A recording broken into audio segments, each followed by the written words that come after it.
So now that we've got the IDE set up, let's see about our boards, if we can connect to it. So you see that the port is grayed out, which means we're not connected to our Arduino. So let's plug it in. And when we plug it in, the power light comes on. And then we'll go back to the IDE and we'll see if that grayed out section changes to a port. So it did, COM3. Okay, so now the board says Uno, but we have a Nano, so let's change that to Nano. And the processor's an ATmega, that's correct, it's on COM3. Let's click Get Board Info, and we can see that it connected and it has some info from it. The unknown board is normal.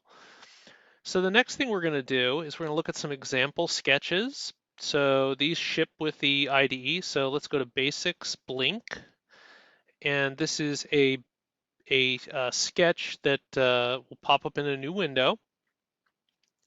And this sketch is designed to blink the onboard LED of the Arduino. So what we're going to do is compile this sketch and upload it. And so let's click on verify, which will test compile it. No errors were seen, so that's good. So the next thing we'll do is we'll click on the arrow pointing to right, upload. And now it's uploading that sketch to the Arduino. So you saw that RX and TX lights blink, and it's uploading that program. And so once it finishes uploading, we'll see the L LED on the top will start to blink on and off.